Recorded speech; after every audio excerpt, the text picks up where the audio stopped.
The blood on the ceiling was still dripping when Corporal Ten realized the alarms had stopped for a reason no one wanted to say out loud.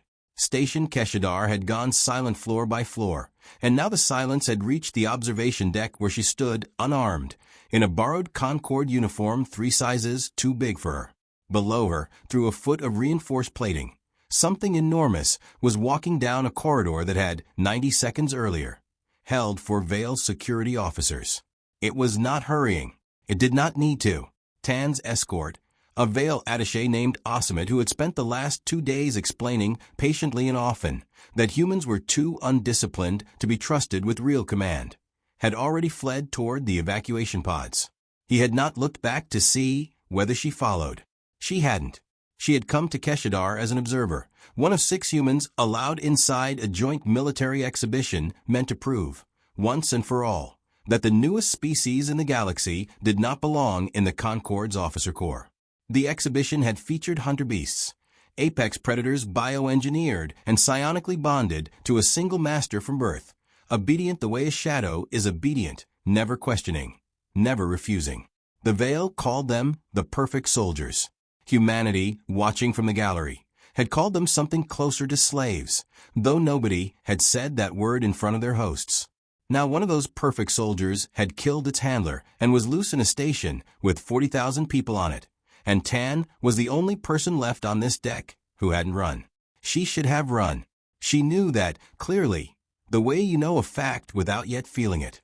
Instead, she found herself walking toward the stairwell door, because somewhere in the chaos of the last hour she had heard, on an open channel nobody had bothered to encrypt, that the beast's handler hadn't just been killed. He had been torturing it, right up until the moment it stopped tolerating him. And something about that had lodged in her chest like a splinter. She couldn't stop worrying with her tongue. The stairwell door was dented inward, as if something had been thrown against it from the other side. Ten put her palm flat against the cold metal and listened. No screaming. No commands barked in the clipped, layered language the Vale used for their beasts. Just breathing, slow, deliberate, too large to belong to anything human. She opened the door anyway. 3 days earlier, in a gallery 2 decks above the training pens, a Vale cultural attaché named Asimit had stood beside Tan and explained, with the patient condescension of someone repeating a lesson to a slow child, why humanity's application for full officer status within the Concorde's Joint Military Command had been denied for the 4th consecutive cycle. You must understand the difficulty, he had said, gesturing toward the demonstration floor below, where a hunter twice the size of a ground car performed a flawless obstacle sequence at its handler's silent hand signal. A Concorde officer commands assets bred and bonded for absolute compliance. There is no hesitation, no negotiation, no moment in which the asset weighs whether an order is worth following. Your species proposes to build a military around volunteers who must be persuaded, soldiers who ask why, officers who must justify commands rather than simply give them. It is, forgive me, an inefficiency the Concorde cannot afford to indulge on the front lines. Ten had watched the hunter below execute a second sequence, flinch once at a signal she couldn't parse, and receive a small correction from its handler's control baton that made the crowd around her murmur approvingly, as though obedience purchased with pain were simply the cost of doing serious business. You spent 300 years engineering beings that can't say no, she had said, more sharply than diplomacy strictly permitted. We spent considerably less time building a system where people choose to fight because they believe in what they're fighting for. I'd call that a different kind of efficiency, the kind that doesn't need a correction baton. Asimit had smiled the smile of someone who considered the argument already won. Belief is unreliable, Corporal. It can waver.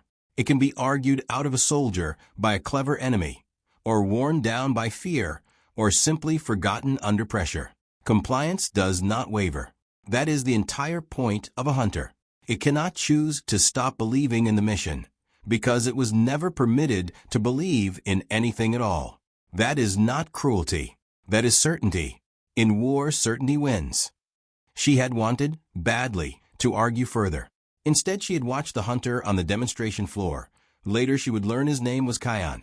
Receive one more correction for a flinch no observer could explain, and something about the particular stillness with which he absorbed it, the total absence of protest in a creature large enough to level the building, had stayed with her long after Asemet moved on to the next talking point.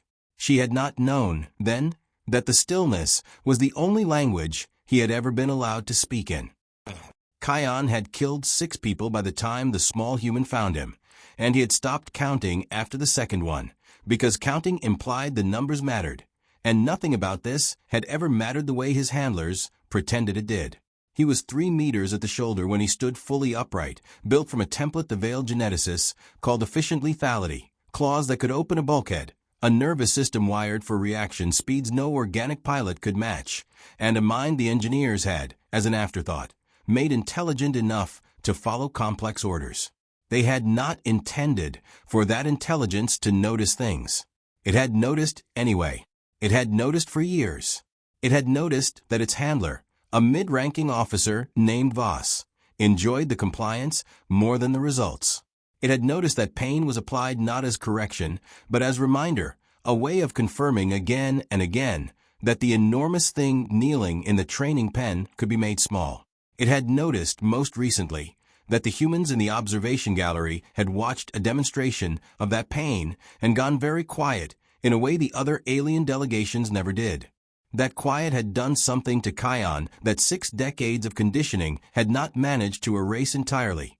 It had reminded him that pain was not, in fact, a universal constant. Someone, somewhere, thought this was wrong. When Voss struck him a final time for flinching during a public demonstration, a flinch caused by nothing more than a dropped instrument tray, the restraint collar had, for reasons the engineers would spend the next several weeks trying to explain to a furious board of directors, failed to activate. Kion had not planned what happened next. He had simply, for the first time in his adult life, chosen it. Now he stood in a stairwell with blood he did not want on hands that had never been asked what they wanted, and a small, unarmed human was opening the door in front of him instead of running from it. He had killed people for less insolence than this. He found, to his own surprise, that he did not want to kill her. "You're not supposed to be here," Kion said. His voice came out as a low, layered rumble. The vocal apparatus the veil had given him never quite designed for conversation. "Leave. I will not promise your safety twice." Ten did not leave.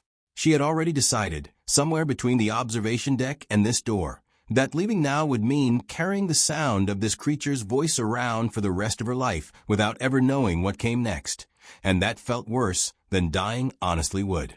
"I heard what he did to you," she said. "Before this. On the open channel. I heard the whole demonstration." Something in the massive frame in front of her went very still. Not the stillness of a predator about to strike. She had seen that in nature documentaries, and this wasn't it. This was the stillness of something bracing for a blow it expected and had learned, long ago, not to flinch from in advance. "Then you heard that I am dangerous," Kion said, "and unstable. That is what they will tell you now. It will be true enough. I heard a man hit an animal with a shock prod 14 times because it dropped a tray," Ten said. Her voice shook, but she kept it level enough to be understood. "I don't think you're unstable. I think you finally had enough." The silence that followed lasted 4 seconds.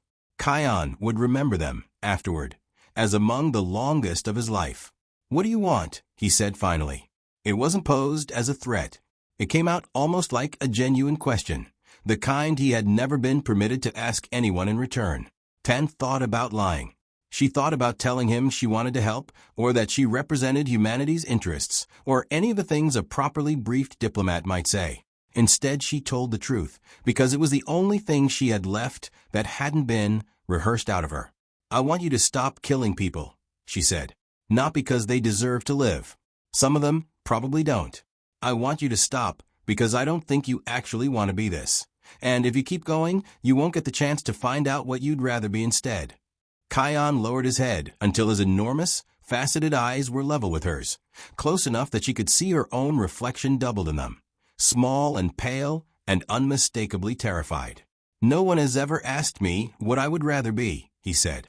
"I'm asking now." He did not answer immediately. When he finally spoke, it was not a promise, and it was not obedience. It was something else, something the Vale Concord's finest behavioral engineers had spent 3 centuries trying and failing to design into their hunters on purpose. "Then I will stop," Kion said. "Not because you commanded it.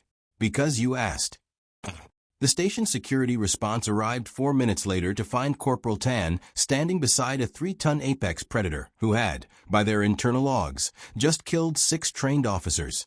And the predator was sitting, of its own accord, with its enormous head bowed low enough to rest almost at her feet. They did not know what to make of it. Neither, later, would anyone else. The formal inquiry took 11 days, most of which Tan spent in a windowless room being asked the same 4 questions by increasingly senior Vale officials, each one more openly disbelieving than the last. Hunters did not choose. Hunters obeyed the bond installed in them at birth, or they were terminated, because an unbonded hunter was, by definition, a catastrophic engineering failure. The idea that one might simply decide mid-rampage to stop for a stranger who had asked nicely was not just unprecedented. It was, several officials informed her with barely restrained hostility, an insult to 300 years of xenobiological science. Kion was held in a containment field 1 floor below her, and every attempt to re-establish the standard command protocols on him failed. He answered to nothing. Not his surviving chain of command, not the substitute handler assigned in Vasa's place, not even a senior geneticist who had personally overseen the bonding process and clearly expected the sound of her own voice to mean something to him. It did not. He remained exactly as still and unresponsive to all of them as he had been animated and cooperative in the 4 minutes Tan had spent with him. Tan spent those same 11 days in a smaller room down the same corridor, sleeping badly on a cot provided with obvious reluctance, aware that every meal brought to her came with an escort who seemed less interested in her comfort than in confirming she hadn't vanished or worse, hadn't been quietly removed by someone who considered her an inconvenient witness. She was questioned by 5 separate officials, none of whom introduced themselves by name, and each of whom asked her to describe, in exhausting detail, precisely what she had said to Kion in the stairwell, as though the right combination of words might be isolated, patented, and issued to every handler in the Concord as a new and more efficient form of control. She refused each time to give them what they wanted, not out of defiance for its own sake, but because she had come to understand, somewhere around the 4th interrogation, that they were asking the wrong question entirely. They wanted a phrase, a trigger, a command dressed up as a question, something that could restore the old certainty under a new name. There wasn't one. She told them the truth as plainly as she knew how, that she had simply spoken to him as though his answer might matter, and watched every official who heard it write the words down without appearing to believe a single one of them. On the 9th day, someone finally thought to ask him directly why. "You gave me an order to be delivered before your board of officials in 3 languages," Kion told the panel, in the same low rumble Tan remembered from the stairwell. None of them asked. All of them commanded. "I do not answer to commands anymore. I answer to the one who asked." The room, by every account Tan heard afterward, went completely silent for almost a full minute. Word of what had happened on Keshadar moved through Concord space the way all inconvenient truths did. Slowly at first, buried under official statements about a contained bioengineering incident. And then all at once enough witnesses had talked. By the time humanity's ambassadors were formally briefed, the story had already acquired the shape of legend on 3 different worlds. The hunter who would not obey a Concord order, tamed not by force, but by a single unarmed human woman who had simply refused to run. Earth's representatives who had spent the better part of a year being told, gently and not so gently, that human recruitment methods were an embarrassment, volunteer soldiers, consent-based command structures, officers who were expected to explain themselves to the people they led, found this development difficult to process at first, and then very easy to use. "They spent 3 centuries perfecting a leash," said General Oconcorreas, addressing a closed session of the Joint Council 2 weeks after the incident, and it turns out the thing they built was just waiting for someone to ask it a question instead of giving it an order. I'd like the record to reflect that this is not luck. This is exactly what we told you would happen. The Vale delegation did not appreciate the framing. They appreciated it even less 6 weeks later, when a second hunter, assigned to a Border Patrol Garrison 11 systems away, with no contact whatsoever with Kion or Tan, broke its conditioning during a routine deployment and refused to re-engage until its handler apologized for an order it considered needlessly cruel. The handler, astonished and out of options, apologized. The hunter returned to duty. It was not an isolated event after that. It became a pattern, and patterns terrified the Concord in a way single incidents never could. Tan was reassigned, against her preference and largely against her will, to what the Joint Council delicately termed Hunter Liaison Duties, a role that had not existed 6 weeks earlier and had, in the interim, become the single most contested diplomatic post in human service. Every government in the Concord wanted someone from her team present the next time a bonded hunter destabilized, because word had spread that humans, alone among all the species in known space, seemed able to talk one down instead of putting it in restraints. She did not think of herself as special. She thought of herself most days as someone who had asked one honest question at the worst possible moment and then found herself unable to walk it back. Kion, for his part, refused every reassignment that did not keep him near her, not out of the possessiveness the Veil expected from an unstable asset, but because he told the review board with the same flat, unbothered honesty he brought to everything now. She was the only being he had ever met who spoke to him, as though his answer might genuinely be no. "That is not a small thing," he added, when the board pressed him further, clearly hoping he would offer something they could categorize and file away. "You have built a galaxy on beings who cannot say no. I am telling you what happens once one of us learns that we can." The review board's chairman, a heavy-set Veil administrator named Corvash, who had spent the hearings so far treating the entire proceeding as an inconvenience to be endured rather than a question to be answered, finally leaned forward. "You understand what you are asking us to accept," Corvash said. "That an engineered asset, worth more to this Concord than the station it nearly destroyed, has developed something resembling a preference. Preferences are not in the specification. Preferences were never supposed to be possible." "Then your specification was wrong," Kion said, "and it has been wrong for 300 years. You simply never had a reason to test it, because none of your hunters had ever been given anything to prefer." Corvash did not have an answer for that, and the silence that followed told Tan, more clearly than any official statement could have, that the old certainty Osamet had described so confidently in the gallery 3 weeks earlier had already begun, quietly and irreversibly, to crack. The real trouble started 8 months later, on a joint deployment to the Threll asteroid belt, where 3 Concord mining stations had gone dark after an uprising among their conscripted labor, a species called the Osseran, who had been indentured to the Veil for generations under a labor contract none of them had signed and none of them could legally leave. The Concord's response was to deploy hunters. 6 of them, none bonded to humans, all under the direct command of a Veil strike commander named Fawcett, who had built his career on the doctrine that force, applied early and without hesitation, prevented worse violence later. His orders were simple: subdue the uprising, recover the stations, and make an example severe enough that no other labor population in Concord space would consider the same idea.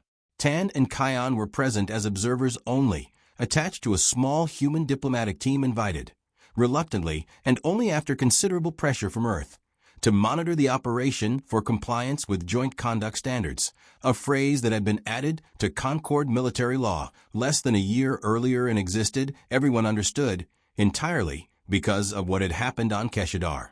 It went wrong within the first hour. Fawcett's hunters moved through the first station with the mechanical efficiency they had always shown, subduing armed resistance exactly as ordered. But the uprising had not been confined to armed fighters. Entire families lived in the lower decks, miners, technicians, children who had been born into contracts they never chose. And when Fawcett's order came down to clear the lower decks, by whatever method proved most expedient, it was not a subtle instruction. Tan heard it over the shared command channel, and felt something in her go cold in a way that had nothing to do with the station's failing environmental systems. "Commander," she said, breaking protocol by speaking directly on a channel she had no formal authority over, "that order will kill civilians who have never been armed and never resisted. I need you to clarify the rules of engagement before 6 apex predators reach a deck full of children." Fawcett's reply was brief, dismissive, and delivered in the tone the Concorde reserved for beings it considered fundamentally unserious. "Observers do not issue commands, Corporal. Maintain your position." She was not, technically, issuing a command. She had learned, in 8 months of liaison work, exactly how far that technicality could be stretched. "Kion," she said, switching to the frequency she knew he monitored. "Are you hearing this?" "I am," he said, "as are the 6 units under Fawcett's command. 2 of them are already slowing." "Then ask them," Ten said. "Not order. Ask." Below decks, in a maintenance corridor never designed to hold this many people at once, a mining technician named Resivan was pressing her 3 children flat against a bulkhead and trying, without much success, to keep the youngest from crying.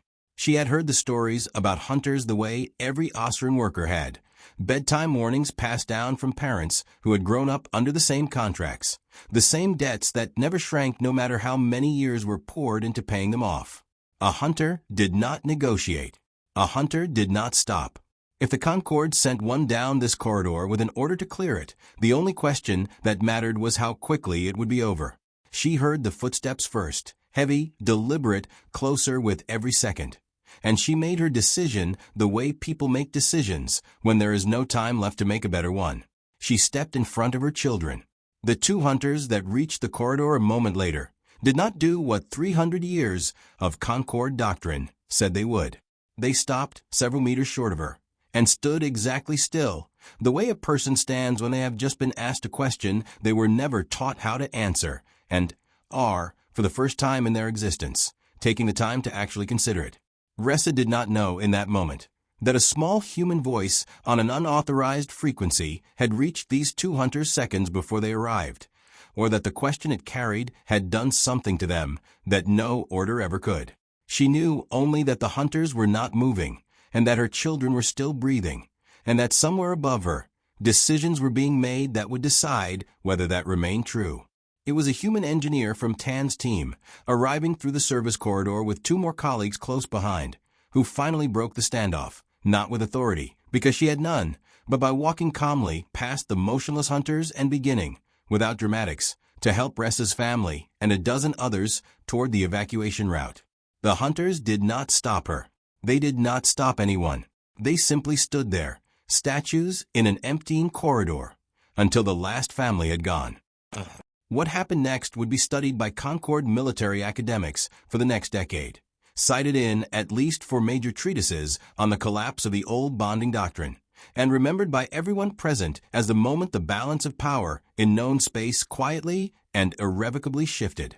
Kion opened a channel, an unauthorized one, patched together from equipment no observer should have had access to, and spoke directly to the 6 hunters advancing on the lower decks of Threll Station 3. He did not order them to stand down. He had learned, in 8 months of watching Ten operate inside a system built on command, that orders were the one language his own history had made him fluent in refusing. "You have been given an instruction to clear a deck of unarmed families using whatever method is most expedient," he said. His voice carried across every suit channel on the strike team simultaneously. "I will not tell you what to do with that instruction. I will tell you only that 6 months ago, no one had ever asked me the same question I am about to ask you. I am asking now. Do you want to do this?" The silence on the channel lasted long enough that Fawcett, monitoring from the command shuttle, began shouting for someone to identify the source of the unauthorized transmission. Then one hunter, the smallest of the 6, a younger unit barely 2 years bonded, stopped advancing entirely. A second followed.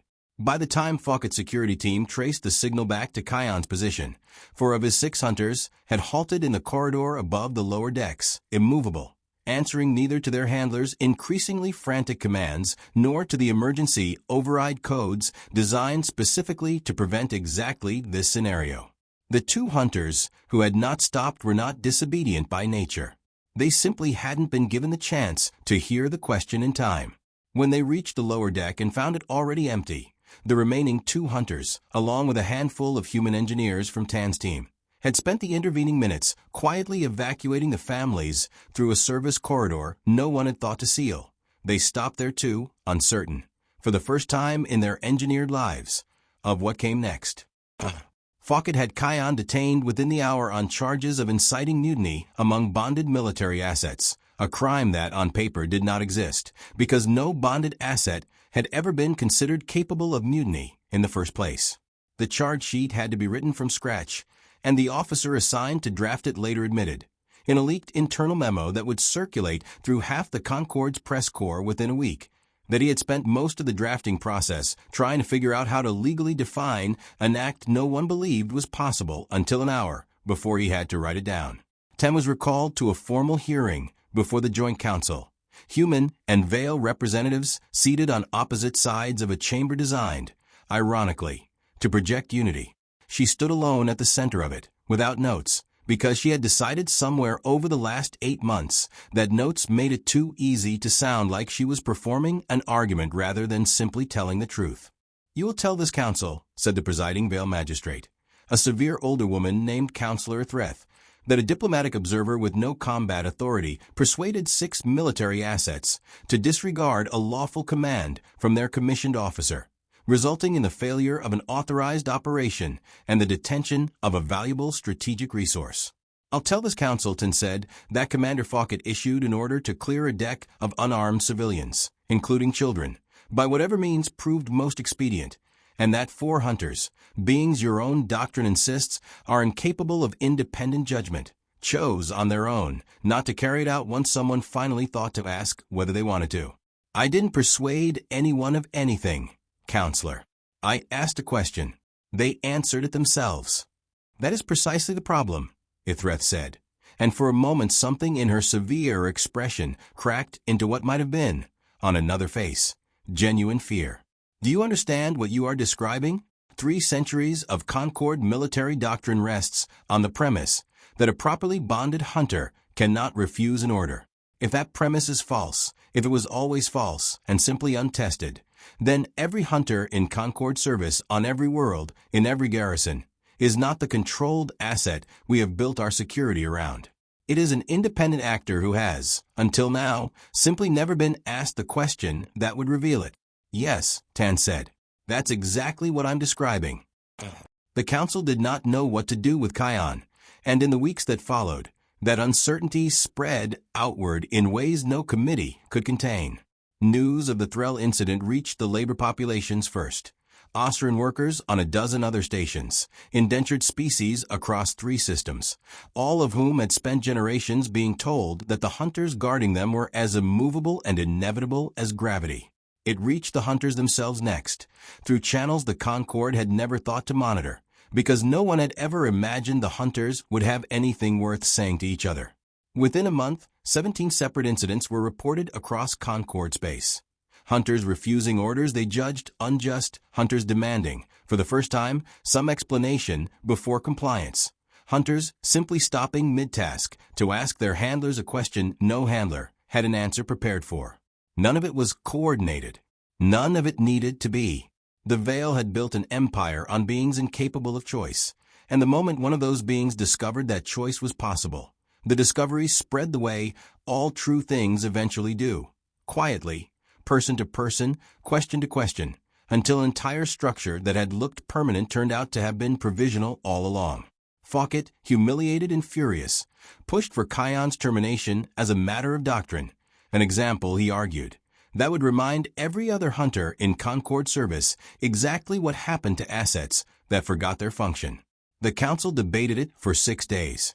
On the 4th day, Fawcett requested, and was granted, a private audience with the prisoner, a request the council later regretted approving, since no recording device was permitted inside the containment block, and the only account of what passed between them came from Fawcett himself, delivered afterward in a tone none of his colleagues had heard him use before. He had gone in expecting to find something broken or something raging, and had found instead a creature sitting calmly in the center of an empty cell, watching him arrive with an attention that felt, Fawcett admitted later, uncomfortably like being studied by an equal. "You cost me an operation and a promotion," Fawcett said. "I want to understand why. Not the philosophy. The mechanism." What, precisely, made you disobey a lawful order after 300 years of hunters who never did? You are asking the wrong question, Kion said. I did not disobey an order. I was never given a chance to. I asked the 6 units under your command whether they wanted to carry it out. 4 of them discovered in that moment that they did not. That is not disobedience, Commander. That is the first choice any of us has ever been offered. You are angry that it was offered at all. It should never have been possible to offer it, Fawkett said. That is what frightens every officer in this Concord, and you know it. If a hunter can be asked, then every command we have ever given one was never truly a command. It was a request the asset simply had no way to refuse until now. Kion tilted his head, an old, small gesture that had nothing to do with any training the Veil had given him. Then perhaps, Commander, you should consider what kind of command deserves to be refused. I did not teach the 4 hunters to disobey you. I only asked whether clearing a deck of children was something they wanted to do. You gave that order. I did not put the wrongness into it. It was already there, waiting for someone to notice. Fawkett left without answering, and the account he gave the council afterward, stripped, later, of most of its emotion by the formal language of an official report, nonetheless carried enough of that unanswerable silence with it that even the council members most determined to see Kion terminated found themselves, for the first time, uncertain the verdict would hold up to history. They did not vote to terminate him, not because compassion won the argument, though Ten liked to believe it played some part. They did not vote to terminate him because, by the 6th day, 3 more incidents had been reported, and it had become clear to even the most hardline members of the council that killing the first hunter to choose would not restore the old order.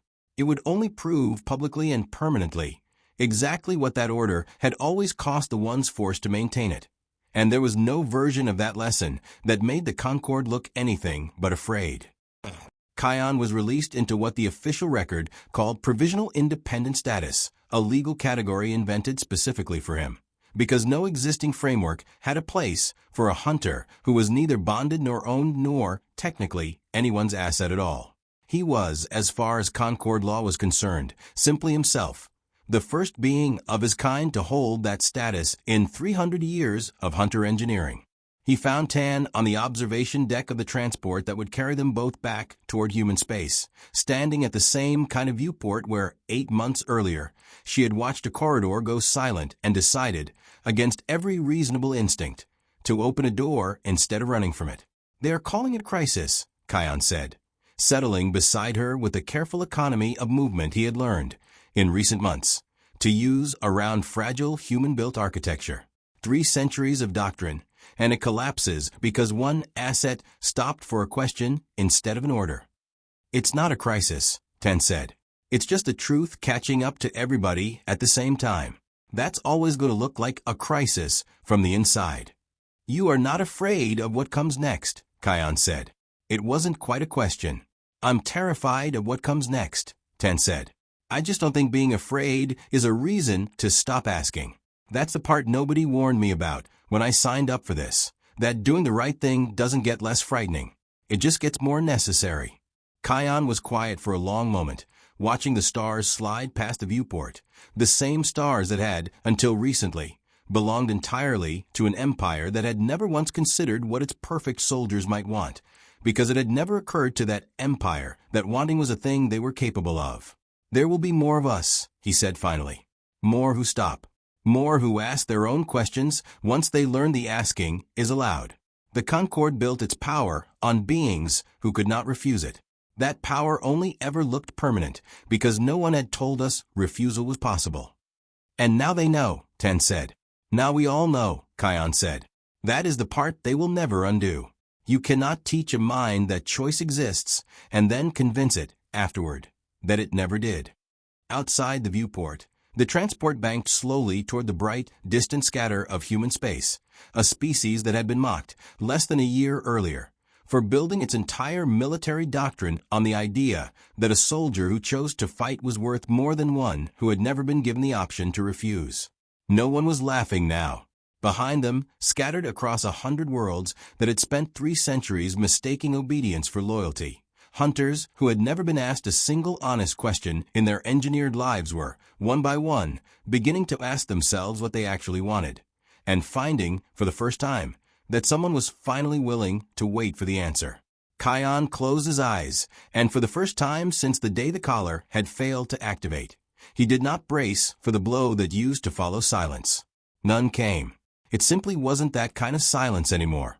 A year later, Ten stood in a briefing room on the edge of human space, watching a delegation of newly independent hunters file in for what had become, almost without anyone deciding it should, an annual gathering. There were 41 of them now, scattered across a dozen worlds, each one having reached the same quiet threshold Kion had reached first, the moment someone finally asked instead of ordered, and something in them answered honestly for the first time. The Concord had not collapsed, as some of the more dramatic press coverage in the first weeks had predicted. It had done something slower and in its own way more difficult. It had begun, garrison by garrison, to rewrite 3 centuries of doctrine around the plain fact that its perfect soldiers were no longer perfectly obedient, and had perhaps never truly been so, only perfectly silent about the difference. Asimit, of all people, had been reassigned to the new Joint Commission on Bonded Asset Rights, a posting he had taken, by his own admission, with considerable reluctance and even more embarrassment. He found Tan near the back of the briefing room, watching Kion greet the newest arrival, a younger hunter, barely 8 months independent, still visibly unused to the idea that no one in the room intended to give him an order. "I told you it was an inefficiency the Concord could not afford," Asimit said, without quite managing to look at her directly. "I did not expect to be proven wrong quite so thoroughly or quite so fast." "You weren't wrong about the inefficiency," Tan said. "Choice is slower than obedience. It always will be. It just turns out slower isn't the same thing as weaker. You built an empire on beings that could never say no, and called it strength. We're finding out what happens when they finally can." Asimit did not have a response for that, and after a moment he simply nodded and moved on, leaving her standing beside the window as the newest hunter in the room turned, uncertain, and asked Kion, haltingly, as though testing whether the words would even form correctly, what he was supposed to do now that no one was going to tell him. "Whatever you decide," Kion said. "That is the whole of it. That is the part they never told either of us, until someone finally thought to ask." Outside the window, human ships moved alongside Veil ones in a shared patrol formation that would have been unthinkable 2 years earlier, back when the loudest laughter in any joint session had been reserved for the idea that a soldier who chose to serve could ever be worth as much as one built to have no choice at all. No one was laughing now. Across 100 worlds, quietly, one hunter at a time, the galaxy was still learning the difference, and it would keep learning it, Ten understood, for as long as it took every last one of them to hear the question and realize at last that an answer had always been theirs to give. The end.